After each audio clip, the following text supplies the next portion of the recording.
Imagine working every single day of your life. Not because you love your job, but because if you stop, you starve. There's no pension waiting for you, there's no monthly check arriving in the mail, there's no government program catching you when your body finally gives out. You work until you physically cannot lift your arms, and then you're either taken in by family, sent to a poor house, or you die in poverty. That was the reality for the overwhelming majority of Americans for over 150 years. Because here is a fact that most people today do not realize: the United States of America, the wealthiest and most industrialized nation on the planet, had absolutely no federal retirement system, no minimum retirement age, and no guaranteed income for older citizens. Until 1935, for the entire lifespan of the Republic. Up to that point, the deal was brutally simple. You worked and you kept working, and then one day you stopped breathing. There was no in-between, there was no golden chapter at the end of a long career.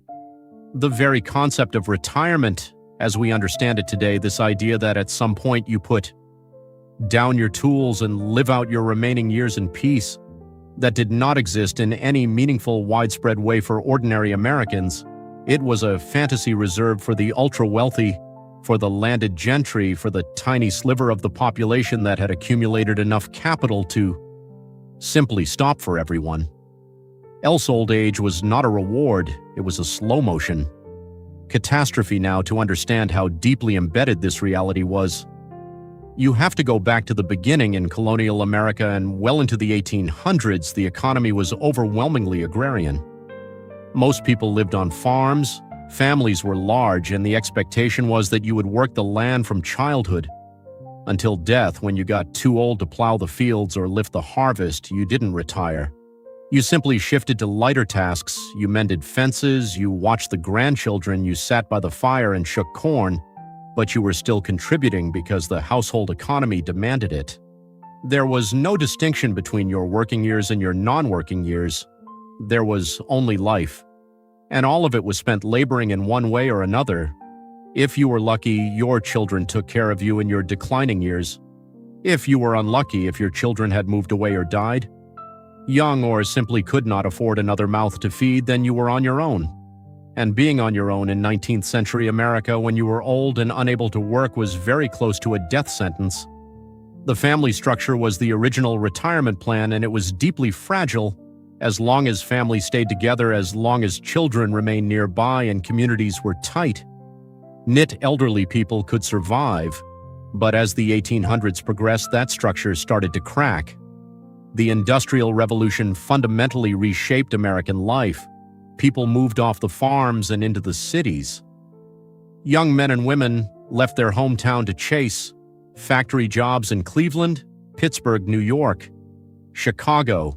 The geographic separation that industrialization created tore apart the informal safety net that had existed for generations, suddenly aging.